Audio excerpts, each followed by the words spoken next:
फुलवारी में चर्चा के इस अध्याय में आप सबका हार्दिक स्वागत, अभिनंदन है। आज जिस पुस्तक पे चर्चा होगी उसका नाम है गहन है यह अंधकारा और इसके लेखक हैं अमित श्रीवास्तव जी, जो एक वरिष्ठ आईपीएस अधिकारी भी हैं। हम लोग 2 महीने बाद मिल रहे हैं। इस बीच में बहुत सारे त्यौहार भी गए हैं, तो आप लोगों को बसंत पंचमी, महाशिवरात्रि, होली और फुलदेई की भी हार्दिक शुभकामनाएं। आज जिस पुस्तक पे चर्चा होगी गहन है यह अंधकारा, इसमें एक हत्या की तफ्तीश के मामले में शुरू करके आप पुलिस महकमे और संपूर्ण समाज का गहन विश्लेषण करते हैं। और मैं आज के लेखक और नायक को आमंत्रित करती हूं कि आप आइए और अपना स्थान ग्रहण करिए। और मैं अनिल रतूड़ी जी से अनुरोध करती हूं कि पुष्प गुच्छ भेंट कर आपका स्वागत करें। वैसे अमित श्रीवास्तव जी को आप सब लोग जानते हैं, लेकिन मैं एक सूक्ष्म परिचय देना चाहती हूँ। आप भारतीय पुलिस सेवा के वरिष्ठ अधिकारी हैं। जन्म और प्रारंभिक शिक्षा आपकी जौनपुर उत्तर प्रदेश में हुई। आपने कुमाऊं यूनिवर्सिटी से डॉक्टरेट भी किया है। आपकी प्रकाशित पुस्तकों में है कविता संग्रह बाहर मैं अंदर, कहानी संग्रह कोतवाल का हुक्का, संस्मरण पहला दखल, और एक आपने बहुत ही अच्छी पुस्तक लिखी है सिराजे दिल जौनपुर, जिसमें गद्य की विविध छटाएं हैं, निबंध, संस्मरण, स्मृति आख्यान और इतिहास, सब कुछ मिला के उस पुस्तक में है। और आज जिस पर चर्चा होगी वो इनकी उपन्यास है गहन है यह अंधकारा। और आज की जो डिस्कशन है, सुखद संयोग है कि मैम भी जौनपुर से ही हैं। और डॉक्टर विद्या सिंह, मैं आपसे भी अनुरोध करूंगी कि अपना स्थान ग्रहण करें और अनिल रतूड़ी जी से आप पुष्प गुच्छ देकर आपका स्वागत करें। डॉक्टर विद्या सिंह को आप सभी लोग जानते हैं क्योंकि आप फुलवारी से जुड़ी रही हैं और आपकी एक कहानी संग्रह स्मृतियों के रंग पर फुलवारी में बहुत ही सार्थक चर्चा भी हुई थी। आपने एमकेपी कॉलेज में लंबे समय तक अध्यापन का कार्य किया है। आप हिंदी और अंग्रेज़ी साहित्य के अध्येता हैं। आपने दोनों विषयों में एमए भी किया है। आप समीक्षक भी हैं और आपको बहुत सारे सम्मान भी मिले हैं। अब मैं सारे तो नहीं पढ़ूंगी, लेकिन आपकी साहित्यिक गतिविधियां बहुत ही अमेजिंग हैं। आप राष्ट्रीय अंतर्राष्ट्रीय सेमिनारों में Cambodia, Vietnam, Thailand, Dubai, Mauritius, मिस्र, उज़्बेकिस्तान, हॉलैंड आदि में आपने सहभागिता की है। आपको हिंदी साहित्य समिति Dehradun, association of international clubs, Narayani साहित्य अकादमी दिल्ली, जिजीविषा संस्था, नई कलम, नया कलाम, मतलब बहुत सारे सम्मान मिले हैं। छत्तीसगढ़ का भी आपको, रायपुर में छत्तीसगढ़ का भी सम्मान मिला है। कंबोडिया में हिंदी सम्मेलन में आपको सम्मान मिला है। नीदरलैंड और के हिंदी परिषद ने भी वैश्विक भाषा कला संस्कृति, यूरोप का भी, हॉलैंड में भी आपको सम्मानित किया गया। तो आपको बहुत बहुत बधाई और बहुत धन्यवाद। आज आप डिस्कशन रहेंगी। और अब मैं अनिल रतूड़ी जी से भी अनुरोध करती हूँ कि अपना स्थान ग्रहण करें और चर्चा को आगे बढ़ाएं। और आप सबका पुनः बहुत बहुत स्वागत, अभिनंदन। देवियों सज्जनों प्रणाम। आज एक और सत्र में हम लोग यहाँ एकत्रित हुए हैं और जैसा अभी राधा जी ने बताया, आज के जो हमारे लेखक हैं श्री अमित श्रीवास्तव जी, उनकी पुस्तक गहन है ये अंधकारा, यह पुस्तक का कवर है। आप लोग ने वैसे यहाँ उस पर भी है। Radha Krishna paper bags private limited Delhi से ये प्रकाशित है। और इसमें 2 चीज़ 2019 और 2023 दोनों वर्ष लिखे हुए हैं। तो 19 में पहले प्रकाशित हुई, हार्ड बाउंड आई थी, ओके, क्योंकि उसमें दोनों लिखा हुआ है। आपने इस पुस्तक को अपने जो विभिन्न हमारे, क्योंकि मैं भी पुलिस में रहा हूँ, ड्राइवर, गनर, फॉलोवर जो हमारे साथ में जो कार्य करते हैं सहयोगी, उनको समर्पित किया है। 141 पृष्ठ का ये उपन्यास है और इसको पढ़ने से वैसे तो एक प्रकार से जर्नल किस्म का मुझे इसमें जैसे डायरी लिखते हैं अपनी विधा, इसकी लिखने की वो एक भाव आता है, लेकिन ये मैं इसको उपन्यास की श्रेणी में ही रखना पसंद करूँगा। जैसा अभी राधा जी ने बताया, घटना इसमें एक हत्या की है और उस पूरी घटना की एक प्रकार से गुमशुदगी से लेकर FIR और फिर घटनास्थल का निरीक्षण, सुरागरसी जो उसकी इन्वेस्टिगेशन या अन्वेषण में जो सुरागरसी करी जाती है, पूछताछ, फिर गवाह, फॉरेंसिक, तो एक जो पूरा क्रम है वो तो पुलिस के विवेचना के इर्द गिर्द है, लेकिन ये पुलिस के बारे में तो है ही, लेकिन ये पुलिस के बारे में ही नहीं है, ये बहुत कुछ इसके बारे में है और वो मेरे ख्याल से एक केवल माध्यम है, वो एक माध्यम है। तो एक बहुत अच्छा उपन्यास हमारे लेखक श्री अमित श्रीवास्तव जी ने लिखा। मैं बहुत अधिक इंट्रोडक्शन ना देते हुए मैं सर्वप्रथम आदरणीय डॉक्टर विद्या सिंह जी से अनुरोध करूंगा कि वह चर्चा को कृपया आगे बढ़ाने का कष्ट करेंगी। पुस्तक का कवर देखिए, साहित्यकार और पुलिस का व्यक्ति, वाह, क्या दोनों नजर आ जाएंगे। क्या बात छेड़ी आपने, वाह। कारतूस भी है, कारतूस कहते हैं, सही बोला मैंने? बहुत सही। नहीं, बिल्कुल सही। और इसके बाद प्रकृति भी है और शीर्षक है गहन है अंधकारा, जो निराला की पंक्ति है और आपने इसका वो भी स्वीकार भी किया है कि ये आपने शीर्षक सूर्यकांत त्रिपाठी निराला की एक कविता गहन है यह अंधकारा से। जब आप पुस्तक खोलते हैं तो इसमें अज्ञेय के विचार आपके सामने आते हैं। फांसी, शेखर एक जीवनी में उन्होंने फांसी के ऊपर लिखा है, शेखर सोचता है और प्रकारांतर से कह लीजिए तो अज्ञेय सोचते हैं कि क्या फांसी सही चीज़ है। आप पुस्तक पढ़ेंगे तो उसकी शब्दावली बहुत अच्छी है, मैं शब्दावली को कॉपी नहीं कर सकती, किंतु आशय आपको बताती हूँ कि फांसी हो जाती है तो उसमें तो व्यक्ति चला गया, तो हमने क्या किया। और दूसरी चीज़ ये है कि जो जीवन हम दे नहीं सकते, ये किसी और ने भी कहा है कि जो जीवन हम दे नहीं सकते उसे छीनने का हमारा कोई हक नहीं बनता। और अभी हमारे देश की सज़ा में फांसी तो है, तो मैं लेखक महोदय से यही पूछना चाहूँगी कि आपने इसे उद्धृत क्यों किया है। क्या आप अज्ञेय के विचार से सहमत हैं? उसको उद्धृत करने के पीछे क्या मंतव्य है? बहुत अच्छा सवाल। अब मैं उसको आप थोड़ा सा बंद कर दीजिएगा। बहुत अच्छा आपने प्रश्न पूछा, मेरे पास भी था, मैं इसी में जोड़ देता हूँ ताकि फिर बाद में मुझे अलग से ना पूछना पड़े। आपने जो अज्ञेय के बारे में जो प्रश्न आपने पूछा है, उसमें आपने सबसे पहले, क्योंकि आपने डॉक्टर विद्या जी ने ये पूछा है, इसकी शुरुआत में ही आपने शेखर एक जीवनी का उद्धरण दिया है इसमें। और इंटरेस्टिंग ये है कि वो पन्ना आपने काला रखा है, बाकी पन्ने इसके सफ़ेद है, वो हाँ वहीं पर वो अंधेरा है, पन्ने में भी अंधेरा है। और वो क्योंकि जो लेखक, जैसा अभी डॉक्टर विद्या जी ने कहा, इसका कवर हो, इसके उद्धरण हो, उसका रंग है, शीर्षक है, अपनी एक कहानी है, पुलिस का एक बिंब है, उसके माध्यम से लेखक कुछ कहना चाह रहा है, कुछ अभिव्यक्त करना चाह रहा है। तो बहुत सारी चीज़ें लिखी हुई हैं, कुछ चीज़ें पकड़ में आ जाती हैं, कुछ लाइन और उसके बीच में रह जाती हैं। तो सवाल उसमें यह है, मैं इसको थोड़ा सा, क्योंकि थोड़ा सा लगेगा समय, लेकिन मैं इसको पढ़ना चाहूँगा।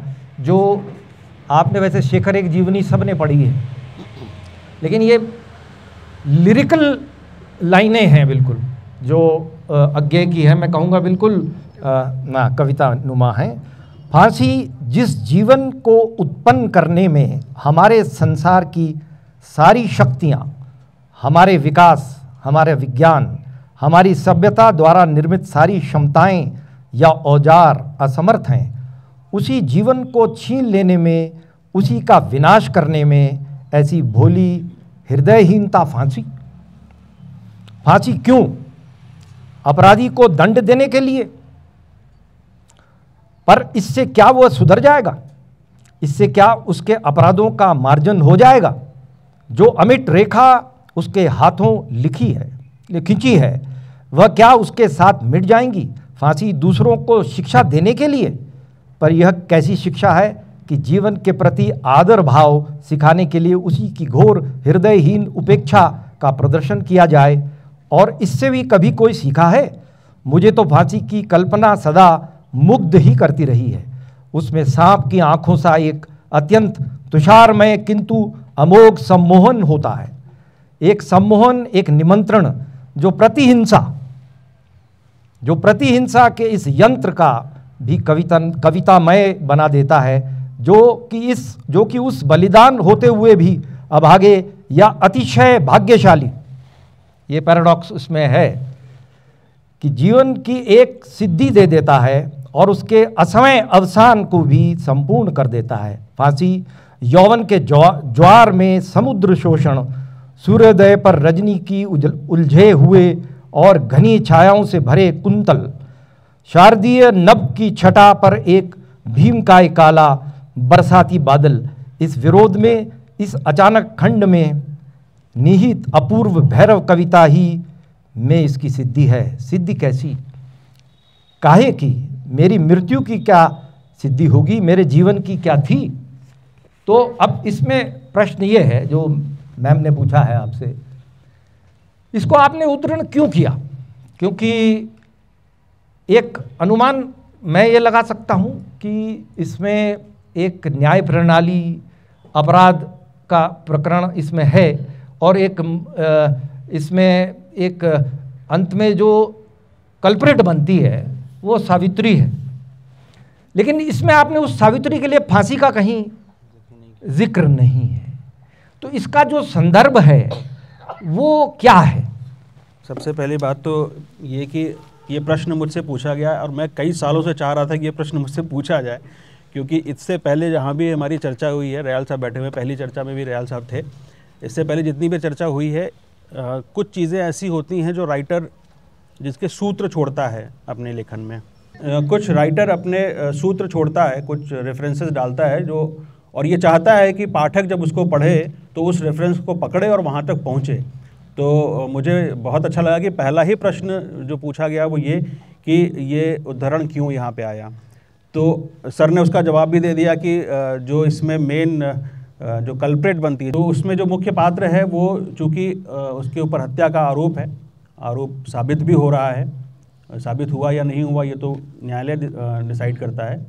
तो दूसरे प्रश्न का जवाब भी यही है सर, क्योंकि मैं नहीं लिख सकता था कि उसको फांसी हुई या नहीं हुई, क्योंकि ये तो न्यायालय के ऊपर है कि उसको देता है या नहीं देता है। हाँ, आप बिल्कुल सही कह रहे हैं। हम लोगों का सवाल दोनों का ये है, हम समझते हैं उसको हम अगर जो स्ट्रेच करेंगे तो वो आर्ग्यूमेंट उसमें से बनता है, लेकिन क्या एक लेखक के तौर पर ये भी बात बिल्कुल सही है कि अभी तो वो चार्जशीट होने की स्थिति में है आपका मुकदमा, क्योंकि मैं पुलिस अफसर में जानता हूँ, लेकिन उसमें ये कहीं क्या उल्लेख आप नहीं कर सकते कि वो कहे कि मुझे फांसी हो सकती है या होगी, मुझे मंजूर है, तो फिर वो एक कटाक्ष पूरी व्यवस्था पर भी पड़ता। और ये जो प्रश्न आपका जो इससे कनेक्शन है वो सीधा एक तरीके से उजागर हो जाता।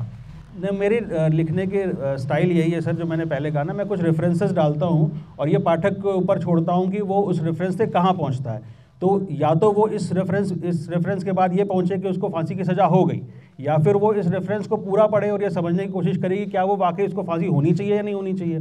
तो इसमें जो पूरा डिबेट है वो उस डिबेट को उजागर करना मेरा उद्देश्य था कि वो फांसी उसको वाकई होनी चाहिए या नहीं होनी चाहिए, क्या वो कल्प्रेट है या नहीं है, क्योंकि कानून तो कह रहा है कि उसने मर्डर करवाया है, तो क्या वो वाकई अगर समाज की जो उसकी जो परिस्थितियाँ थी, जो पारिवारिक परिस्थितियाँ थी, उसके आधार पर अगर हम इसकी विवेचना करें तो ये माने कि वो कल्प्रेट थी, उसने मर्डर वाकई कराया, और अगर वो कराया तो क्या उसकी जिम्मेदारी पूरी तरह से उसके ऊपर आएगी या किसी और के ऊपर आएगी।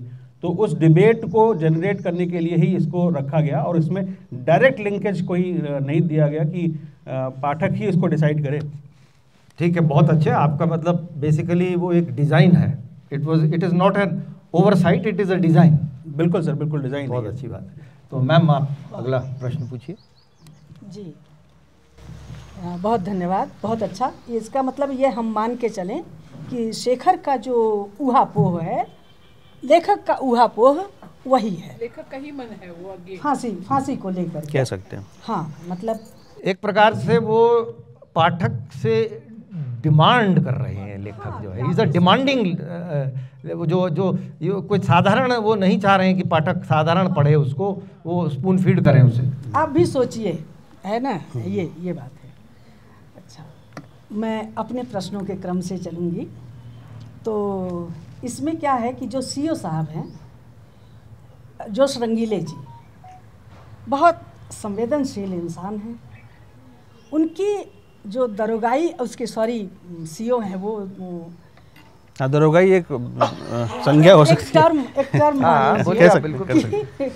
उनकी जो कठोरता है उनके जॉब में, कविता उनको बचाती है। आपकी पंक्तियाँ बहुत खूबसूरत हैं और आपको तो शायद याद होंगी, मैंने दिल किया अभी पढ़ूंगी कि जैसे उनकी नौकरी और उसके बीच में कविता है, यानी कविता है जो उनको बचा लेती है, यानी पत्थर होने से, यानी संवेदनहीन होने से कविता उनको बचा लेती है। अब जब उन्होंने लिखना शुरू किया तो उन्हें लगा कि नहीं, ये प्रलाप नहीं है, ये वो नहीं है, कुछ अच्छी सी चीज़ बन गई है। अब उनकी आगे क्या वो होती है, हालांकि वो जाहिर नहीं करते हैं, किंतु ये होती है कि उन्हीं का नहीं है। आपने सामान्य स्टेटमेंट दिया है कि यदि कोई दरोगा लिखता है, पुलिस का व्यक्ति, मैं दरोगा को कह रही हूँ, आईपीएस तो बहुत कम होते हैं, सर लोगों जैसे दरोगा ही हैं, दरोगा ही होते हैं, जबान पे चढ़ा हुआ है कि भाई जब वो लिखते हैं तो ये होता है कि उसे कवि नहीं माना जाता। क्यों नहीं माना जाता? क्योंकि वो दरबारों में नहीं जाता, मठाधीशों के जो दरबार हैं उनमें नहीं जाता, अपनी पब्लिसिटी नहीं करवाता, पुरस्कार का अरेंजमेंट नहीं करवाता, इस वजह से वो कवि नहीं माना जाता। वो अच्छा दरोगा भी नहीं माना जाता। क्यों नहीं माना जाता? क्योंकि अरे वो तो कवि अभी हैं, कविता करते हैं। जैसे याद आती है वो महादेवी जी की भक्तिन जब कवियों को, साहित्यकारों को देखती थी झोला लटकाए बगल में, तो पूछती थी यह कुछ लिखत हैं का? कि हाँ लिखत हैं। महादेवी जी कहती थी, कह तभी कुछ करिए धरिए ना, ऐसा ही गाउत बजाउत रही हैं। तो मतलब कि यानी पेशे से हम किस तरह से व्यक्ति को बांध देते हैं कि वो बांधना एक संवेदनशील इंसान के लिए पीड़ा हो जाती है। तो ये आपने बहुत अच्छी तरह से उसमें व्यक्त किया है। अब इस पर आप सीओ साहब की पीड़ा पर ही कुछ आप बात कहें। आप बड़ी अचंभे की बात है कि ये सारे प्रश्न मैं भी पूछने वाला हूँ, तो इसलिए मैं इसी में जोड़ देता हूँ ताकि एक ही बार में। हाँ, जो आदरणीय डॉक्टर विद्या सिंह जी ने पूछा उसी में मैं जोड़ते हुए लेखक से मुखातिब होना चाहता हूँ। वर्दी और साहित्य, अब ये आम तौर पर ये अवधारणा, मतलब जो कहा जाता है, मतलब यूटोपिया थॉमस मूर ने लिखा कि कभी आएगा, तो वो कहाँ तक आएगा हम लोग सब जानते हैं। मार्क्स ने कहा कि स्टेट विदर कर जाएगी, वो भी हमने देख लिया कहाँ तक होगा। और जब राम राज्य था तब भी रावण मौजूद थे, तो सब थे। तो इस जो वास्तविक जो रियलिटी है उसमें ये कष्ट रहेगा कि पुलिस और फौज या इस प्रकार की वर्दी की आवश्यकता तो रहेगी। जिसने कहा ना, हॉब्स ने या लॉक दोनों ने, कि भाई उन्होंने कहा कि it is state is a necessary evil to prevent a war of all against all. तो अब आपने वर्दी की नौकरी चुन ली, इसमें आपका कहाँ तक विकल्प अपना है या परिस्थितियों का विकल्प है, जो भी कारण रहे हों, लेकिन आप एक साहित्यकार हैं और आप संवेदना हैं। तो इसमें जो प्रश्न मैम ने पूछा उसमें पहला तो उसका एक और मैं उसमें थोड़ा सा अंतर करना चाहूँगा कि जो इसके सीओ साहब हैं और जो अमित श्रीवास्तव साहब हैं, ये कहाँ तक एक हैं, कहाँ तक अलग हैं। पहला तो ये है। इसमें जो आपने लिखा है कि सीओ साहब नई पीढ़ी के थे, युवा थे और बहुत कुछ कर गुजरने की तमन्ना लिए कुछ साल पहले ही पीपीएस की परीक्षा पास कर पुलिस की नौकरी में आए थे। इसमें लंबा उतरण है, मैं उसमें नहीं जाना चाहता। और आपने ये बात भी बहुत अच्छी बोली जो डॉक्टर विद्या जी ने कही कि वो एक प्रकार से मैंने अपनी पुस्तक में भी वो लिखा है, 80 के दशक में अर्धसत्य फिल्म जो विजय तेंदुलकर ने उसका वो लिखा था, और उसमें ये था कि चक्रव्यूह में आने से पहले कौन था मैं, चक्रव्यूह में आने के बाद क्या मुझे याद रहेगा।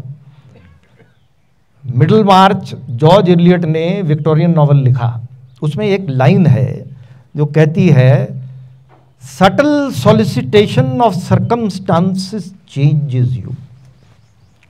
हम इतने धीरे धीरे तब्दील होते हैं कि हमें पता नहीं चलता। तो आम धारणा पुलिस के बारे में क्या है कि उन्हें अपराधियों को से जूझना है, तो एक क्रूरता, पशुनुमा क्रूरता की एक धारा है वहाँ, और एक संवेदनशील व्यक्ति जो अभी चक्रव्यूह से बाहर था, जिसके अंदर आदर्शवाद है, जिसके अंदर साहित्यिक हृदय है, और वो अब जिन भी परिस्थितियों में चाहे अपनी इच्छा से, अपनी मजबूरी से वो वर्दी में आए हैं, वो सीओ वो अलग हैं या वो अमित भी हैं। और दूसरा प्रश्न इसी में है कि कविता आप लिख रहे हैं या वो लिख रहे हैं, तो वो इस वर्दी में आपने उसको जो लेखक ने लिखा है उस सीओ को पात्र के माध्यम से कि वो उनको उस गर्द, उस धूल से बचाता है उनकी आत्मा को, जो हर रोज वो धूल बदल चढ़ती जाएगी, और अगर जो उसको समय से नहीं झाड़ेंगे तो वो हम इतने बदल जाएंगे कि हम स्वयं को पता नहीं चलेगा। तो ये आप कहाँ तक उसमें हैं, और इस पुलिस की सेवा में क्या, जहाँ ये घनघनाते फोन और ये कड़कड़ाते वायरलेस और तमाम किस्म के वो रचना करने के लिए, वो कविता लिखने के लिए क्या वो चैन मिलता है आपको? दो प्रश्न इसमें मिले हुए हैं। तो पहला प्रश्न कि जो इसका नायक है वो अमित श्रीवास्तव है या नहीं है, तो इसे न माना जाए तो बेहतर होगा, क्योंकि आप जो लोग भी यहाँ पे बैठे हैं वो या तो मुझे जानते हैं या जानने की प्रक्रिया में हैं। मैं या कोई भी लेखक कोई कृति इसलिए नहीं लिखता कि वो जिनको जानता है या जो लोग उसको जानते हैं वही लोग उसको पढ़ें, वो कृति बाहर तक जाए। मैं इमेजिन करता हूँ, हालांकि ये संभव नहीं है शायद, लेकिन मैं इमेजिन करता हूँ कि किसी दूर देश में बैठा हुआ व्यक्ति इसको पढ़े और उसके बाद उसको समझ में आए कि इस व्यक्ति के साथ क्या क्या हुआ है, वो ये ना समझे कि इस लेखक के साथ क्या क्या हुआ है। तो ये द्वैत तो हमेशा बना रहना चाहिए। तो मैं ये गुजारिश करूँगा आप लोगों को कि जिन लोगों ने नहीं पढ़ी, अगर पढ़ेंगे तो ये मान के चलें कि ये जो लिख रहा है, ये लेखक और जो इसका नायक है, दोनों अलग अलग हैं। ये ज़रूर है कि मेरी राइटिंग में ऐसा होता है, इसमें भी हुआ है, और मैं सायास ऐसा करता हूँ। इसको मैं एक बीच में बस एक मैं इंटरजेक्शन और करना चाहूँगा आपकी अनुमति से। यदि हम इसे कहें, ठीक है, आप इसमें जो पात्र है वो आपसे भिन्न है और आप डिस्टेंस उसमें रखना चाहते हैं, एक फासला, ठीक है, वो समझ में आती है बात। क्या इसको हम आत्मकथनात्मक कह सकते हैं उपन्यास? मैं नहीं चाहूँगा कि कहा जाए, क्योंकि ये जितनी भी चीज़ें हैं हुई तो सारी के सारी सच्ची घटना, इसीलिए पूछ रहा हूँ, है सारी सच्ची घटनाएं इसमें। लेकिन कहने का जो लहजा है वो बहुत अलग है, अलहदा है। और कई बार मैं इसलिए इसको कह रहा हूँ क्योंकि मैं ऑथेंटिसिटी के लिए वो चीज़ें डाल रहा हूँ। ऑथेंटिसिटी का मतलब ये है कि क्योंकि वो मेरी देखी समझी परखी चीज़ें हैं जो मैं यहाँ लिख रहा हूँ, वो रिसर्च बेस्ड नहीं है, वो मैंने पढ़ करके नहीं, वो खुद महसूस किया है या किसी बहुत करीबी व्यक्ति से बात की है, वो घटनाएं सुनी हैं, उसके मुँह से समझी हैं और उसके बाद उसको लिखा है। तो मेरे लिए राइटिंग ऑथेंटिसिटी का बहुत उसमें बहुत एक ज़रूरी अवयव होता है।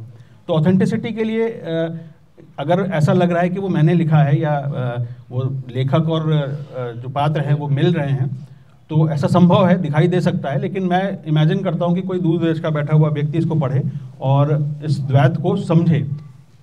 ये पहले प्रश्न का। और दूसरा प्रश्न जो आपने कहा कि पुलिस में आने के बाद क्या वो परिस्थितियाँ बनती हैं, और तो मैं फिर वही बात जो सबसे पहले जो प्रश्न किया गया था, अगर ये एक पुलिस वाले की कहानी न होती, सिस्टम के किसी और डिपार्टमेंट के किसी और व्यक्ति की कहानी होती तो भी शायद ऐसी ही होती। उसमें डिटेलिंग जो है वो उस डिपार्टमेंट की आती, लेकिन जो उसके पीछे का थॉट होता, जो उसकी सोच होती, वो वही होती, जिसको कहते हैं ना कि एक हमारे यहाँ एक टर्म होता है सर, पब्लिक एडमिनिस्ट्रेशन में पढ़ते हैं, ट्रेंड इन कैपेसिटी का, जो आपने भी कहा ना कि सिस्टम आपको धीरे धीरे चेंज करता है।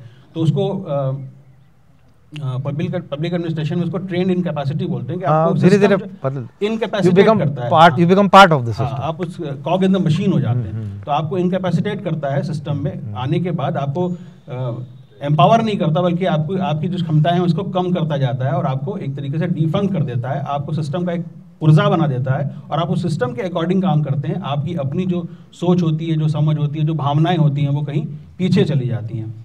तो ये होता है, और चाहे वो पुलिस का डिपार्टमेंट हो, चाहे शिक्षा विभाग हो, चाहे कोई भी और डिपार्टमेंट हो, उसमें होता है। तो ये दोनों प्रश्न मैंने शायद बहुत अच्छे, बहुत अभिजात्य कूट कूट कर भरा हुआ है हमारे उपन्यास के सीओ साहब में। वाह। एसओ साहब जब तीली से दांत खोदते हैं तो ये लिखते हैं कि एसओ साहब किसी तीली नुमा तिनके से जो कमनीयता में झाड़ू की सीख होने का प्रमाण खुले आम दे रही थी, अपने दांतों की खुदाई में रत थे और शून्य में ताक रहे थे। सीओ साहब तिनके के इतिहास से आ रही उबकाई से उबरने के लिए, ध्यान दीजिएगा, तिनके के इतिहास से आ रही उबकाई से उबरने के लिए उसी शून्य में घुसने का प्रयास कर रहे थे। शून्य के बीचों बीच हनुमान जी का एक कैलेंडर टंगा हुआ था, जिसके पैताने उस फर्म का नाम था, माने ये जो प्रकाश थपलियाल जी जो ज्योतिषी हैं, ये पहले पुलिस विभाग में ही थे, सारे पुलिस से पकड़े हुए हैं। और आपने लिखा है कि बड़ा माकूल है, यानी पुलिस के लोगों का वो बन जाना, बाबा बन जाना, तो वो कैसे, वो थोड़ा सा बता दें। पुलिस वाले कुछ भी बन सकते हैं मैम, क्योंकि इतना इस तरीके का डिपार्टमेंट है कि कुछ भी कर सकते हैं, और बाबा बनने में के चांसेस ज़्यादा रहते हैं, क्योंकि बोलना बहुत पड़ता है और क्या बोल रहे हैं उनको भी नहीं पता होता है। बहुत कुछ ऐसा अनर्गल बोलते रहते हैं, क्योंकि बोलना बहुत है, और बोल करके बहुत कुछ चीज़ें, अब पहले तो डंडा चलता था, अब डंडे के बाद वो वाड़ी ने उसका स्थान ले लिया है, तो बोलना बहुत पड़ता है। और बहुत से आपको रिटायर्ड पुलिसकर्मी मिलेंगे जो बाबा बने रहते हैं, तो आसानी तो रहती है मैम। इसमें आपने वैसे जैसा आपने अभी कहा कि यद्यपि ये पुलिस के बारे में आपने लिखा है, लेकिन जो मुख्य चीज़ें हैं वो अगर जो किसी और डिपार्टमेंट के बारे में होते तो विचार वैसे ही होते। मैं पुलिस के, क्योंकि ये माध्यम इसका पुलिस आपने चुना है, तो इसमें जो आपने अपना हेडिंग भी लिया है, इसमें टाइटल जो लिया है, तो उसमें आपने दिनकर जी की कविता से लिया है। अब मैं पहले 4-6 निराला जी की कविता से लिया है, तो मैं ज़रा उन लाइन्स को पढ़ना चाह रहा हूँ, ताकि उसका जो जिन्होंने वो कविता पढ़ी हो वो भी समझें, और जिन्होंने नहीं पढ़ी है वो तो खैर और उनके लिए और अच्छा रहेगा, कनेक्ट करेंगे। फिर मैं सवाल पे आऊँगा।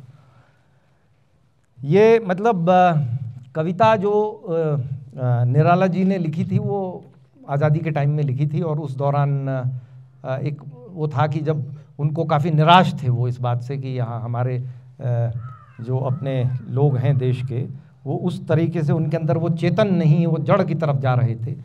तो गहन है ये अंधकारा, स्वार्थ के अवगुंठनों से हुआ है लुंठन हमारा, खड़ी है दीवार जड़ की घेर कर, बोलते हैं लोग ज्यों मुंह फेर कर, इस गगन में नहीं दिनकर, नहीं शशधर, नहीं तारा, कल्पना का ही अपार समुद्र यह, गरजता है घेर कर तनु रुद्र यह, कुछ नहीं आता समझ में कहाँ है श्यामल किनारा, प्रिय मुझे यह चेतना दो देह की, याद जिससे रहे वंचित गेह की, खोजता फिरता न पाता हुआ मेरा हृदय हारा। और आपने इसको एक्नॉलेज भी किया है, और इसमें ऐसे पन्ने हैं जहां आपने बड़ा अच्छा उसको दिया है कि संतरी थाने के बाहर खड़ा है और उसकी परछाई पड़ रही है अंधेरे में, उसकी परछाई जो है वो लंबी हो रही है थाने की तरफ, है ना, अंधेरे में। फिर वो कैसे उसमें जो प्रभाव ऊपर नीचे का जो है अंधकार है, फिर उसके साथ जो घड़ैया लाइन है उसका जो रंग है, जो सीओ साहब की अपनी डायरी है उसके जो रंग बदल रहे हैं। हाँ, वही जो पीली थी अब भूरी हो गई है, या हाँ भूरी हो गई है। तो ये जो एक, चाहे वो उस पुलिस विभाग का अंधकार हो या उस समाज का भयंकर अंधकार जो इसमें आ रहा है, दो मेरे इससे जुड़े हुए प्रश्न हैं। पहला वो ये है कि पुलिस में भी एक प्रकार से, चाहे उसकी फॉरेंसिक की चीज़ें हों, आपने जो दिखाई हैं इसमें, चाहे वो गाड़ी का तेल हो, मतलब एक जो कठिनाई भी है। एक तरफ आपने पुस्तक में जो समर्पण है वो पुलिस के अपने कर्मियों को किया, तो व्यक्ति जो है उसमें बहुत सारे ऐसे पात्र आपके जीवन में या उस सीओ के जीवन में या विभाग में ऐसे हैं जो नायक की तरह हैं, किंतु जो व्यवस्था की जो मजबूरी है, जिसका पुलिस की भी व्यवस्था एक है और जो व्यवस्था का बड़ा अंग है, उसकी जो अपनी कमजोरियां हैं या उसकी मजबूरियां हैं, वो एक अंधकार भी है, वो भी एक अंधकार है। और एक अंधकार उसके माध्यम से समाज का बड़ा अंधकार है जो बाद में आएंगे हम उस पे। तो इसमें जो आपका पुलिस के बारे में है, आप क्योंकि अभी आप सर्विंग ऑफिसर हैं, तो इसमें क्या निराशा का भाव नहीं है? क्या इसमें कोई, कौन आएगा इसको ठीक करने के लिए? कौन करेगा इसको ठीक, और क्या ये ठीक हो सकता है? पहला सवाल इससे जुड़ा हुआ है, एक लेखक के तौर पे ये प्रश्न, पाठक के तौर पे मैं पूछ रहा हूँ। और दूसरा जो प्रश्न है वो मैं बाद में पूछूंगा क्योंकि वो उससे रिलेटेड है, लेकिन मैं बाद में पूछना चाहूँगा उसको। तो आपका प्रश्न ये है कि ये जो अंधकार है वो एग्जिस्ट कर रहा है और क्या, और उसको ठीक कौन करेगा, क्योंकि करने वाले तो हम ही हैं। अंधकार मतलब जो इस सिस्टम का हिस्सा है वही लोग अंधकार पैदा कर रहे हैं। मेरा ये मानना है सर कि अभी अंधकार को रजिस्टर तो करें, अभी अंधकार को रजिस्टर नहीं कर रहे हैं, अभी ये बात समझ ही नहीं रहे हैं कि ये अंधकार है। इस अंधेरे को देखना भी तो ज़रूरी है, और वो दिखाएगा कौन? वही जो उस अंधकार को पैदा कर रहा है या उस अंधकार में रह रहा है, मजबूरीवश रह रहा है, या वो एक सिस्टम, एक डिफ़ॉल्ट सेटिंग है जिसको कहते हैं, डिफ़ॉल्ट सेटिंग में रह रहा है। मैं इस बात से सहमत नहीं हूँ, क्योंकि समाज तो इसको रजिस्टर कर चुका और कर रहा है निरंतर कि ये अंधकार है। अगर तो पुलिस की छवि की बात कर लें, व्यवस्था की छवि पे बाद में चलेंगे, तो वो छवि तो जैसी होनी चाहिए वैसी तो है नहीं। और जहाँ तक रजिस्टर करने की बात है, हर पुलिस हो या अन्य कोई भी विभाग हो, हर किस्म के लोग हैं, लेकिन ऐसे भी हैं जो इसको स्वीकार कर रहे हैं और वाकई में सिंसियरली वो सही दिशा में जाने का प्रयास कर रहे हैं, और न केवल पुलिस में बल्कि व्यवस्था में भी। तो वो विसराई समझने में बड़ा टाइम लग गया। फिर मैंने पढ़ा कि वो internal parts, organs and that's, कि जैसे जो उसमें नहीं आ पाते हैं, कुछ नहीं निकला पोस्टमार्टम में। एक तो हम लोग इससे बड़े थाने वाने से बड़े दूर रहते हैं ना, तो ज़्यादा टर्म्स भी नहीं जानते, तो विसरा इसरा प्रिजर्व कर लिया जाता है। चलिए भाई, एकदम पहला ही, मेरे ख्याल पहला ही स्टेंजा है, और जहाँ विसरा ने मुझे बड़े कस के रोक लिया, विसरा प्रिजर्व। अरे मैंने कहा भैया ये क्या प्रिजर्व, विसरा प्रिजर्व। फिर तुरंत ये नहीं होता ना, हम लोगों को तो रफ्तार में पढ़ने की आदत है, ये नहीं होता कि कोई ब्रेक लगे और हम पहले गूगल बाबा से पूछें। बहरहाल गूगल बाबा ने बहुत ज़्यादा मदद की इस पुस्तक को समझने में, लेकिन इसके बाद भी कुछ चीज़ें जैसे बिल्कुल, शैली आपकी नो डाउट बहुत अच्छी है, और हरिशंकर परसाई जी की बार बार याद दिलाती है, क्योंकि आप शेर व शायरी भी डालते हैं और आप साहित्यकारों का भी जिक्र करते हैं, और वो आपके पसंदीदा साहित्यकार भी हैं। तो चूँकि मुझे पता था आपका साक्षात्कार देख के कि आपको बहुत पसंद है, तो इसलिए मुझे एक जगह उन्होंने लिखा है शब्द कूदते हैं, आपने भी कहीं कुछ लिखा है कि शब्द चढ़ते हैं।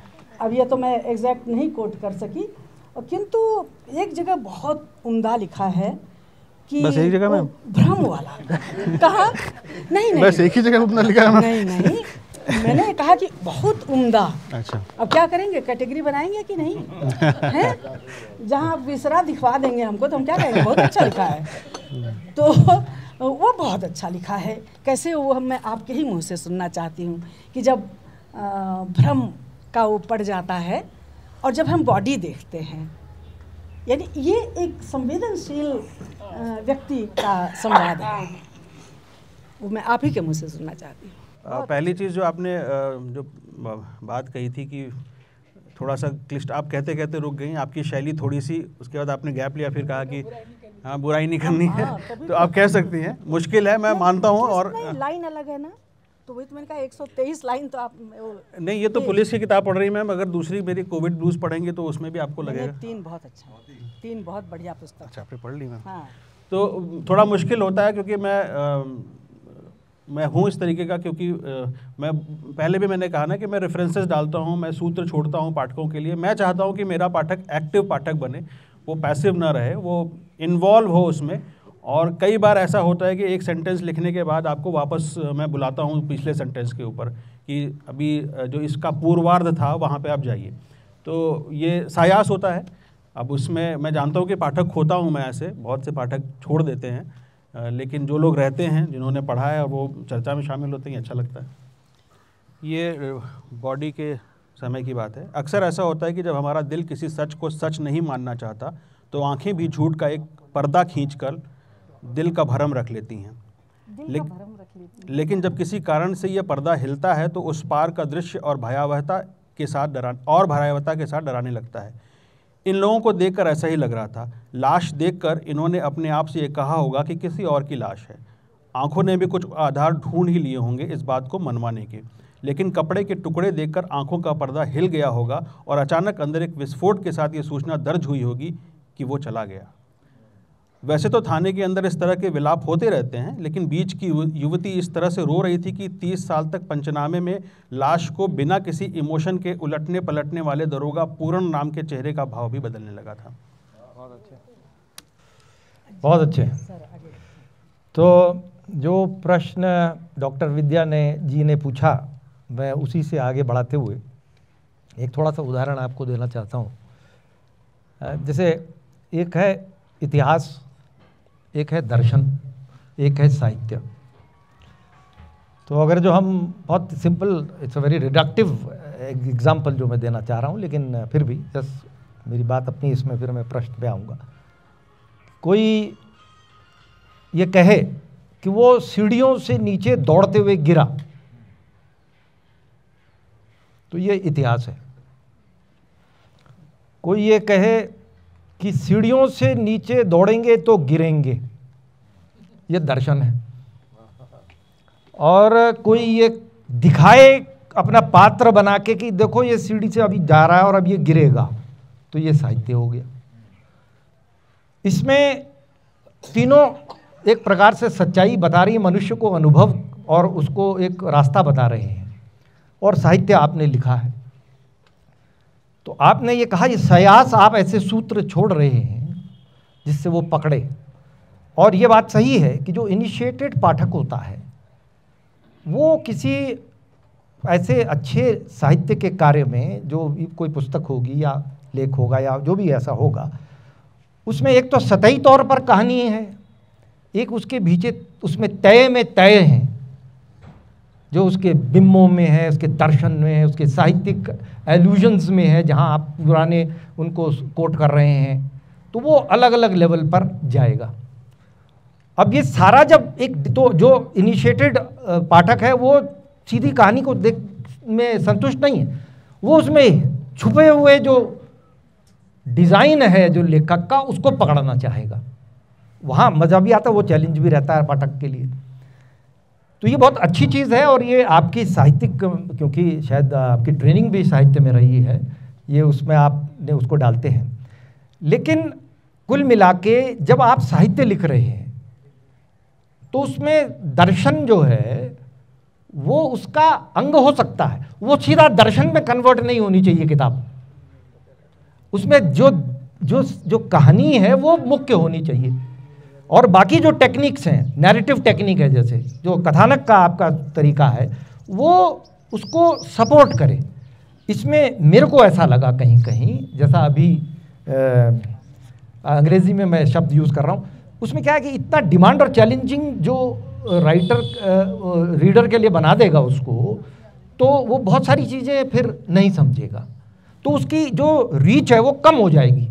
तो नैरेटिव टेक्निक में बहुत सी दफ़े आपका जो कथानक है वो एक तो जो शब्द हैं, जैसे आपने बताया विसरा, और बहुत सारे ऐसे पुलिस के जो बहुत सारे प्रोफेशनल वो उसको एक यथार्थ देते हैं, वो उस कहानी को सच्चा बनाते हैं, लेकिन जो कहानी इसमें है वो एक महत्वपूर्ण कहानी तो है, लेकिन वो उतनी मजबूत कहानी नहीं है मेरे विचार से, जो उपन्यास में दर्शन हावी हो रहा है कहानी पर, ऐसा मुझे लगा।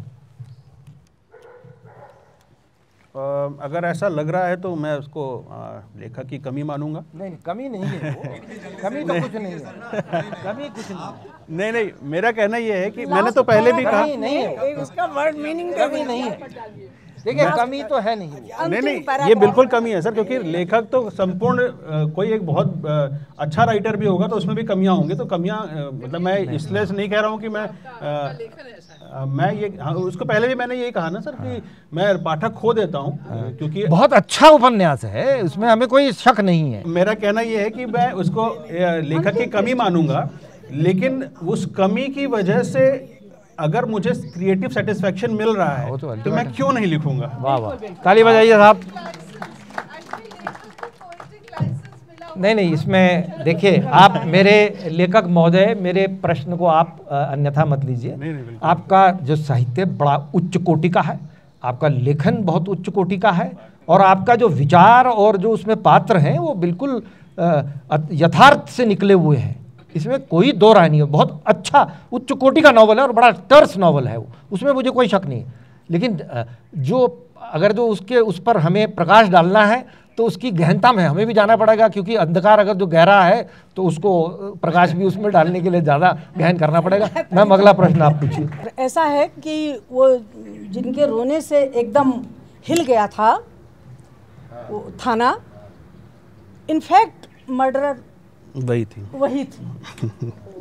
उन्होंने सुपारी देके अपने पति की हत्या करवाई थी।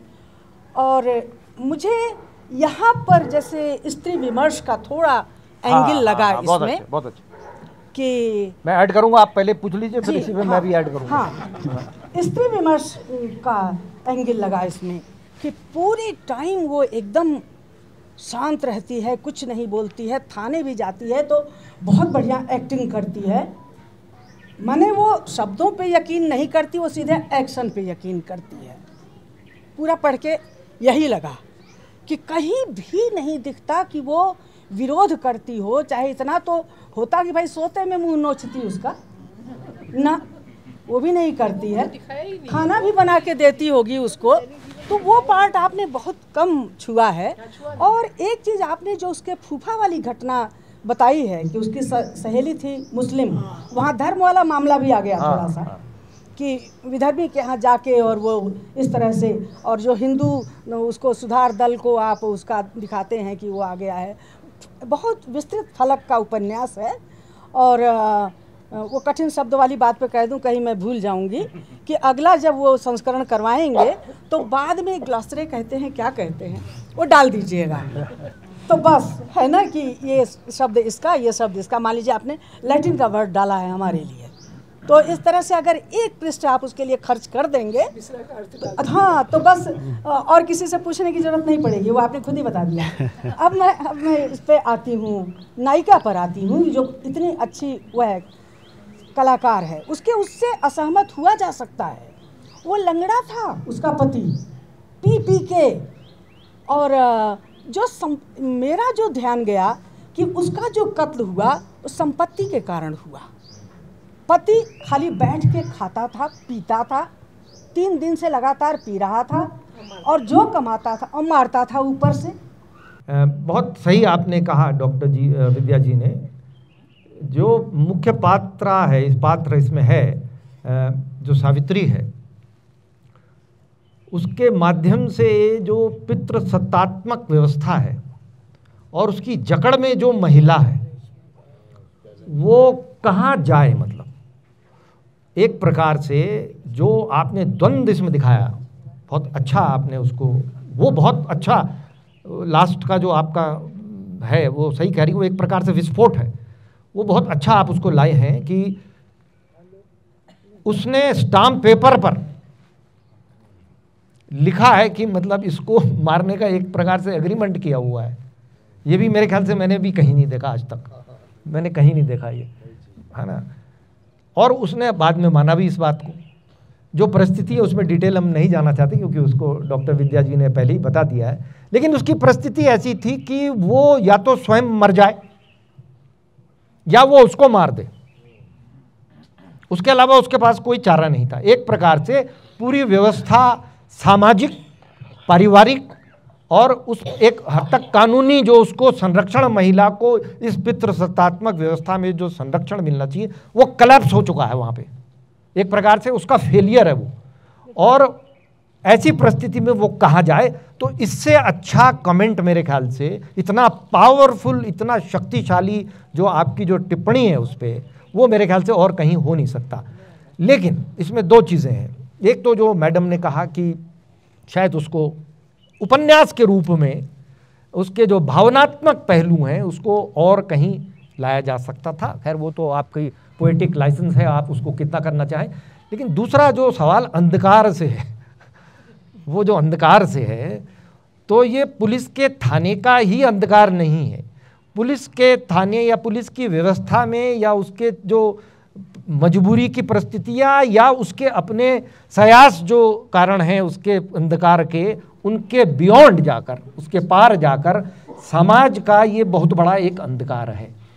सवाल फिर ये है कि क्या इसको यहाँ तक लाके छोड़ने में ही, ये तो सबको पता है नाली में गंदगी बह रही है, तो वो तो उसको कहीं फूल भी तो दिखाना चाहिए ना।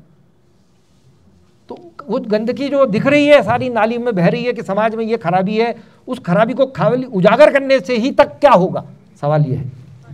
उजाला, आशा कहाँ है उसमें? ये कहीं फूल भी दिखे ना, बातों से उजाला कमरे में चुपचाप दाखिल। आखिरी पैराग्राफ नहीं, वही मैं कह रहा हूँ कि उसका क्या आप कहना चाह रहे हैं उसमें जो लिखा है। वही मैं कह रहा हूँ कि आखिरी पैराग्राफ पढ़ेंगे तो शायद थोड़ा सा उजाला दिखाई देगा। तो क्या है वो, मतलब क्या है? तो ये कि जो पहले आपने कहा कि ये अनयूजुअल सा है एफिडेविट वाली बात, तो सच हमेशा से कहा जाता है कि हाँ ज़्यादा फिक्शियस होता है, और ये सच है। वो एफिडेविट अभी भी मेरे पास है, उसकी कॉपी, तो इसलिए वो ऐसा हुआ था।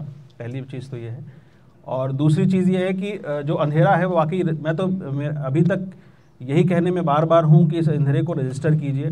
वो अंधेरा हमारे सिस्टम में है, हमारे सिस्टम के बाहर है, समाज में है, उसको रजिस्टर कीजिए। और तीसरी बात जो एक इसी में बीच में, मैं तो बाहर आ गया आप सिस्टम से, आप सिस्टम में बैठे हो, रजिस्टर करिए उसे। पेंशन तो ले रहे होंगे सर। तो इसमें एक चीज़ जो मैं कहना जो अभी विस्फोट वाली बात की, उसको मैं दोबारा क्रिएटिव सेटिस्फैक्शन की बात कहूँगा कि कई बार ऐसा होता है कि राइटर आपको एक क्लाइमेक्स तक ले जाता है, एक हाइट पे ले जाता है, और वहाँ पे जा करके आपको एकदम से कुछ रिवेलेशन होता है, कुछ दिखता है, और वो विस्फोट ही कहेंगे जिसको। हाँ, नहीं, बहुत अच्छा वो। तो ये सायास किया गया। और जो आपने कहा कि इसको विस्तार नहीं दिया, उसको विस्तार भी इसी वजह से नहीं दिया क्योंकि वो बहुत टर्स करना पड़ा। ये लिखा ज़्यादा था, उसको काट छांट करके बहुत बहुत कंसाइज करके, छोटा करके करना पड़ा, क्योंकि मैं चाहता था कि ये झटका लगे और आखिरी पन्ने पे पाठक को वो एफिडेविट दिखाई दे कि हाँ ये ऐसा हुआ था और ये कॉन्ट्रैक्ट साइन हुआ था। तो इसको जानबूझ करके ऐसा किया गया है। अब मुझे लगता है कि वो झटका लगा है लोगों को पढ़ते समय, तो मैं सेटिस्फाइड। नहीं, वो उसमें आप सफल हैं, बिल्कुल, बहुत बढ़िया और बहुत अच्छे। तो अब मेरा अनुरोध हमारा है कि आइए डॉक्टर साहब यहाँ आइए, डॉक्टर सुशील उपाध्याय जी। एक छोटा सवाल रहेगा और एक पहले कुछ छोटी सी टिप्पणी। एक तो जब रतूड़ी सर के सवाल आते हैं तो वो इतने वजन के साथ आते हैं ऑलरेडी कि उसमें पिसने का डर रहता है। तो आप पिसे बिना बच पाए लगभग। नहीं तो इसके लिए आप बधाई के पात्र हैं। हालांकि दूसरा कॉमन कोना डॉक्टर साहब ने संभाला हुआ था, उसके लिए बधाई। बहुत ही महत्वपूर्ण चर्चा हुई। पाकिस्तान के एक बहुत मशहूर बैंकर हैं, अगर मैं गलती नहीं कर रहा हूँ, यूसुफ साहब, मुश्ताक अहमद। हाँ जी जी। तो उनका एक बड़ा मशहूर सा कमेंट है कि कमाल तो ये है कि वो आदमी प्रोफेसर है और पढ़ा लिखा है। बहुत अच्छे। तो कमाल तो ये है कि आदमी पुलिस ऑफिसर है और संवेदनशील है। उसमें मैं थोड़ा सा ये बहुत अच्छे किया है। बहुत अच्छे। तो उसमें ये बात आप पे भी लागू होती है। और मैं आपके लेखन का इसलिए मुरीद हूँ, आपकी जो भाषा आप इस्तेमाल करते हैं, जैसे मैम ने कहा कि परसाई की भाषा दिखाई देती है, मुझे परसाई की भाषा नहीं दिखाई देती। अगर मैम आज चुनौती महसूस कर रही थी तो इसलिए कि मैम की पृष्ठभूमि उस तरह की नहीं है कि उन्होंने जो एक अलग तरह का लिटरेचर है जहाँ इस तरह के बहुत सारे संदर्भ आ रहे हैं रिसर्च के साथ, उनकी पृष्ठभूमि को ठीक से आपको संयोग से वैसी परिस्थितियां वो आप नहीं गुजरी, तो इसलिए वो कठिन हो रहा था आपके लिए कि आपको सवाल की व्याख्या करनी पड़ रही थी उसकी। तो पाठक से आपकी मांग बहुत है, तो अगर औसत किस्म का पाठक है या पाठक को पारिभाषिक चीजों में बहुत ज्यादा रुचि नहीं है, तो उसके लिए वास्तव में कठिन है। लेकिन अगर उस पाठक को लत है आपको पढ़ने की, तो फिर उसको लगेगा जैसे राजेंद्र यादव को पढ़ने की कुछ लोगों को लत है, तो आपको दार्शनिक व्याख्याएं मिलेंगी, कुछ खास टर्मिनोलॉजी मिलेगी, तो उस टर्मिनोलॉजी को पढ़ने में आपको मजा आने लगेगा, तो फिर वो पाठक आपकी। चलिए भाई लेखक के लिए फिर ताली बजाइए जरा एक बार इस बात पे। सभी को प्रणाम। सबसे पहले मैं अमित जी के बारे में कुछ बातें कहना चाहूँगी आपसे। जैसे कि कहा अभी हम छवि की बात हो रही थी, तो समाज ही तय करता है और पुलिस अधिकारी खुद तय करते हैं इस बात को, क्योंकि बचपन से ही मेरे माता पिता ने मुझे सिखाया था कि पुलिस वालों से दूर रहना, पुलिस वालों की ना दोस्ती अच्छी ना दुश्मनी। तो मैं हमेशा पुलिस वालों से दूर ही रही कि मम्मी पापा ने सिखा रखा। लेकिन जब मैं 3 साल पहले अमित जी से मिली, सर से मिली, तो मेरा ये भ्रम टूट गया, क्योंकि सर भी और अमित जी भी इतने संवेदनशील, इतने विनम्र, इतने गुणी हैं कि ये तो मिथक ही लग रहा था कि मम्मी पापा की गलत धारणा थी। यह उपन्यास एक हत्या की तफ्तीश का मामला है, लेकिन इसे पढ़ते हुए लगता है कि इस उपन्यास में लाश की नहीं बल्कि पुलिस महकमे की चीरफाड़ की जा रही है। दूसरी बात, अमित जी ने इस उपन्यास में सावित्री के माध्यम से स्त्री की सामाजिक नियति और उसके दर्द को हमारे सामने प्रस्तुत किया। ये सबसे अच्छी बात है। इस उपन्यास का आधार सरकटी लाश की तहकीकात करना और कहानी खत्म होना था, परंतु कहानी खत्म होने के बाद ऐसा लगता है कि कहानी अभी पुनः शुरू होगी। तो अमित जी ने स्कोप छोड़ा है कि इसके बाद जी दूसरा रखा जाए कि अमित जी के लेखन में, उनके शब्दों में, सोच में, अभिव्यक्ति में एक ताप है, एक आंच है, एक तपिश है जो अपनी तरफ खींचती है और हम खींचे चले जाते हैं, तो अतिशयोक्ति नहीं होगी। बहुत अच्छे, बहुत अच्छे। यहाँ पर उपस्थित सभी प्रबुद्ध जनों को मेरा प्रणाम। मेरे मेंटल लेवल से तो आप सभी वाकिफ हैं। नहीं नहीं ऐसा नहीं, इट्स अ डिफरेंट लेवल। मैं बहुत ही सर के गट्स की दाद देना चाहूँगी कि हाँ, मैं लिखता हूँ एक पर्टिकुलर वर्क के लिए, है ना।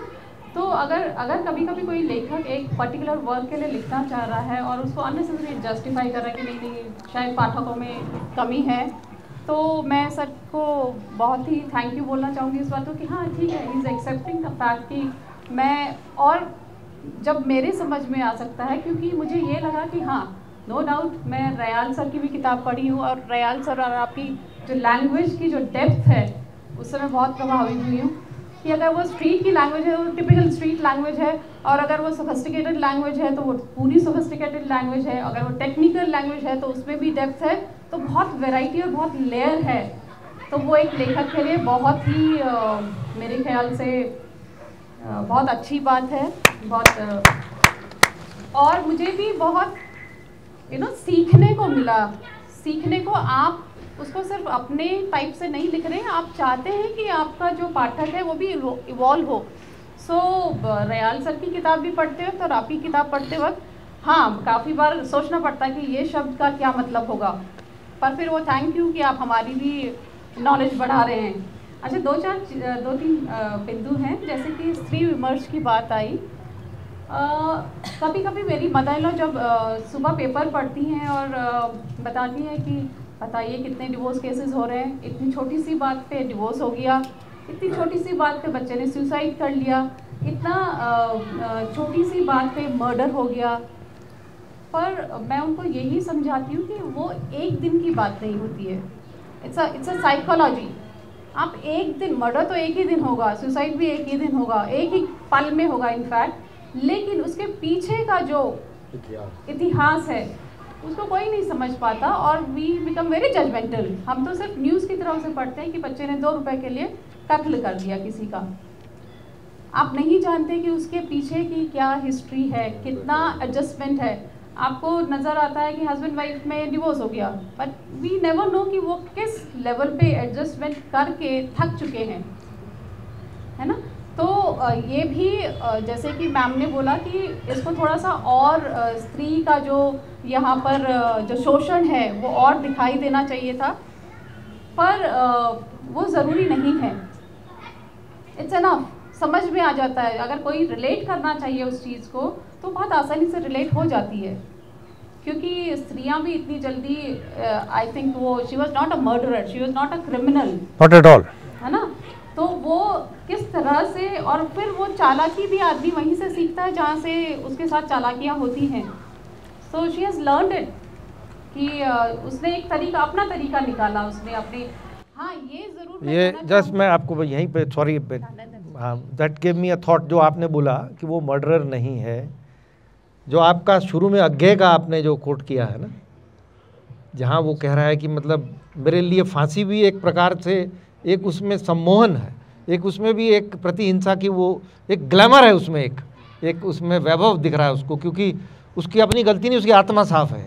ऐसे ही ये महिला भी है, वो वहाँ कनेक्ट हो रहा है, वहाँ वो कनेक्ट हो रहा है जो आप कह रही हैं कि वो जब कुछ नहीं है उसके हाथ में, जो मर्डरर नहीं है, जो एक्चुअली बहुत अच्छी लेडी है, लेकिन उसको मर्डर करने पे विवश होना पड़ा, और वो एक प्रकार से उसने खुद कहा कि मैंने मर्डर किया। आप बहुत सही कह रही हैं। 2 पार्टों के बीच पिसने की जैसी स्थिति में तो मुझे लगा कि कहीं ना कहीं कुछ चीज़ें हैं जो छुप जा रही हैं इस अंधकारा में, जैसा कि उपन्यास का नाम है, उसमें कुछ चीज़ें छुप जा रही हैं। जैसे कि एक चीज़ है कि इन्होंने जो माइन्यूट डिटेलिंग जो उपन्यास में दी है वो बहुत ही महत्वपूर्ण है। ये पहला हिंदुस्तान का ऐसा उपन्यास है जिसने अमिताभ बच्चन की दाढ़ी पे हाथ डाला। आप देखिए, ये कहते हैं कि अमिताभ बच्चन ब्रांड जिसे जाने क्यों लोग फ्रेंच कट कहते जाते हैं, दाढ़ी भी कायदे सही से गोटी विद कनेक्टेड मुस्टाच कहना चाहिए। फ्रेंच कट या वेन डाइक में तो मूंछों एवं दाढ़ी का अपना अपना स्वतंत्र अस्तित्व होता है, होती दोनों है, लेकिन मूंछों की किनारी त्वचा को छोड़कर बाहर को निकल जाती है। तो ये पैरा पढ़ते हुए हमें उस पे आना पड़ता है कि हम दाढ़ी और मूंछों के बारे में कितना जानते हैं और अमिताभ बच्चन जी के बारे में कितना जानते हैं। सवाल एक है, मैं ये पूछना चाहता हूँ कि आपकी ये एक लाइन है इस उपन्यास में जो मैंने देखी, ये क्या सीओ साहब की झल्लाहट है या आपका अनुभव है? छोटा स्टेट है, सब एक दूसरे के आदमी हैं, पता नहीं साला औरत कौन है, अब साहब न देखे तो ट्रांसफर पक्का। तो ये क्या उत्तराखंड के ही केस में या दूसरे राज्य? आइए बहुत अच्छे डॉक्टर साहब। ये सिस्टम के बारे में बात हो रही है और एक पात्र बोल रहा है, ये लेखक नहीं बोल रहा है, ये पात्र बोल रहा है। और ये यहाँ पर ये थोड़ा author is being very diplomatic and we accept his diplomacy. अभी सर्विंग 15 साल की नौकरी बची हुई है। That's right. No, you're right. There's a distance between the writer and the circle officer. Amit ji के लेखन पे अभी यहाँ पर जो डिस्कशन हुआ, तो उसमें जब ये रचना प्रक्रिया से गुजर रहे थे उपन्यास की, तो अमित जी मूल रूप से मैं इनको जो आंकता हूँ, पहले ये कवि हैं, गद्यकार बाद में है। तो इनके लेखन में कविता, चलिए बताइए साहब, जो लय होती है इनकी भाषा में, वो पोइट्री की वजह से आती है। दूसरी बात कि जो ये सायास जो प्रयोग धर्मी है, शिल्प में, टेक्निक में बहुत करते हैं, तो जो भवभूति का था कि मतलब उनको लोगों ने कहा कि ये बहुत कठिन लिखते हैं, तो उन्होंने कहा कभी किसी युग में कोई मेरा समान धर्मा पैदा होगा जो मुझे महसूस करेगा, मुझे समझेगा, मुझे एप्रिसिएट करेगा। तो वो इनकी सोच रहती है अमित जी की। बाकी इसमें टर्मिनोलॉजी में बहुत सारा सीखने को, जैसे अनुराधा जी ने कहा कि जो थाने में पत्रम पुष्पम की वैरायटी है कि की जरूरत लेते हैं सही है हाँ। और शुक्राना जो काम हो गया उसी तरीके से इन्होंने उसमें सैल्यूट्स जो होते हैं, अलग अलग किस्म के सैल्यूट, हाँ, तो जो बहुत बेमन से होता है तिरछा कट ये मतलब आप जो है पनिशमेंट की वजह से आप प्रमोट नहीं हो पाए, आपके जूनियर को प्रमोशन मिल गया, अब उसके कंधे पे जो तंगे लगे हैं तो रवायत तो निभानी पड़ेगी, तो थोड़ा तिरछा कट मारते उधर देखे बिना निकलते हैं। तो इसी में सर वो जो फ्री मेंशन वालों की जो कैपिटल पनिशमेंट और उस पर रहस्यवादी जो होते हैं फ्री मेसन्स वाला, तो अमित जी का मतलब अपना इनका अलग स्थान है और मैं तो शुभकामना ही प्रेषित। वाह, बहुत अच्छा, बहुत अच्छा। तो इसी के साथ मैं इससे पहले कि राधा जी को धन्यवाद ज्ञापन के लिए अनुरोध करूं, अर्नेस्ट हेमिंगवे एक नोबेल प्राइज़ विनिंग ऑथर हुए, जो उनके बारे में ये था कि वो लेखक भी थे और बहुत ज़बरदस्त योद्धा भी थे। उन्होंने स्पेनिश सिविल वॉर में वो आगे को आपने कोट किया, वो मिलिट्री में भी रहे। और नॉर्मली ये कहा जाता है यिन और यांग, लेफ़्ट और राइट साइड का जो ब्रेन है वो दोनों बहुत कम लोगों में होता है। हाँ, कोई मैथमेटिक्स में अच्छा होता है, कोई अभिव्यक्ति में अच्छा होता है, कोई लठ चलाने में अच्छा होता है, कोई खाली कविता लिखने में अच्छा होता है। और मदन मोहन जी जो हैं वो संगीत वाले भी थे और मिलिट्री के सेकेंड वर्ल्ड वॉर में अफसर भी रहे थे। तो हमारे जो लेखक हैं वो एक वर्दीधारी भी हैं और उनके भीतर लठ चलाने की भी क्षमता है, गोली चलाने की क्षमता है, राइट हैंड में तलवार भी है और मस्तिष्क और हृदय में एक कवि के फूल भी हैं। बहुत सुंदर उनका लेखन है। और सबसे अच्छी बात यह है जो उन्होंने अपनी बातचीत में कही कि वो जो पाठक है उसको चुनौती देते हैं। और ये भी वो जैसा अभी बहुत अच्छा रयाल साहब ने भी कहा कि कुछ ही लोग हैं जो उसको पूरी तरह से समझ पाएंगे और जो समझ पाएंगे फिर वो उनके कायल हो जाएंगे। तो मेरा अनुरोध है एक बार लेखक के लिए, उनकी रचना धर्मी के लिए बहुत बहुत उनको अच्छी शुभकामनाएं भी दीजिए और उनको बधाई। लेखक और दोनों डिस्कशंस को बहुत बहुत बधाई देना चाहती हूँ। आपकी चर्चा इतनी रोचक है कि आज लोग छोड़ना नहीं चाह रहे। तो ये आपकी सक्सेस है। लेखक के सक्सेस इसी से होता है कि उस डिस्कशन में लोग, इतनी सारे लोग बोलना चाह रहे हैं और समय इतना हो गया है, इसलिए हम लोगों को कंक्लूड करना है, नहीं तो अभी 2 घंटे और चर्चा हो सकती थी। तो that is a tribute to the success of your writing. और मैं बहुत बधाई देना चाहती हूँ अमित जी को और अनिल जी को और डॉक्टर विद्या को। आपने इतने अच्छे सवाल पूछे दोनों ने और बहुत ग्रिलिंग भी हुई, लेकिन आपने जवाब भी उतने ही अच्छे दिए। तो मुझे नहीं लगता कि वो कहीं भी डिफेंसिव हुए, क्योंकि पोएटिक लाइसेंस तो होता ही है हमेशा लेखक को। हाँ, और बहुत अच्छे, मतलब बहुत इक्वल, मतलब कुश्ती जो हुई उसमें बहुत इक्वल बाउट्स हुए। तो दोनों ने बहुत अच्छे से, आपने बहुत अच्छा डिफेंड किया और बहुत ही बढ़िया आप लिखते हैं, इतना अच्छा लिखते हैं। सभी लोग उस बात को बार बार आपको सर्टिफिकेट दे रहे हैं। और जो इश्यूज़ आपने उठाए वो इतने इम्पॉर्टेंट इश्यूज़ हैं। जैसा आपने कहा कि अंधकार को पहले पहचानना होगा, तो आप पाठकों के सामने और समाज के सामने उस अंधकार को ला रहे हैं। ये बहुत ही एक सराहनीय कार्य है, इसके लिए भी आपको बहुत बधाई। और जो आप लोगों ने भी कमेंट्स दिए और जिन लोगों ने कुछ नहीं कहा, सबसे ज़्यादा धन्यवाद उनका है, जो 2 घंटे से इतने धैर्य से आप लोग सुन रहे हैं। तो आपका बहुत बहुत धन्यवाद। और पुनः आप सबको हार्दिक धन्यवाद फुलवारी में आने के लिए। ये इतना अच्छा हम लोगों के लिए एक गेट टुगेदर हो जाता है। हम लोग बहुत लुक फॉरवर्ड करते हैं और इस बार 1 महीने का गैप हो गया तो बहुत ज़्यादा हम लोग मिस कर रहे थे फुलवारी के सभी फूलों को, आप सभी को। तो बहुत बहुत धन्यवाद और हम लोग जल्द ही पुनः मिलेंगे इसी भावना के साथ। पुनः मैं लेखक और दोनों डिस्कशंस को बधाई देती हूँ। धन्यवाद।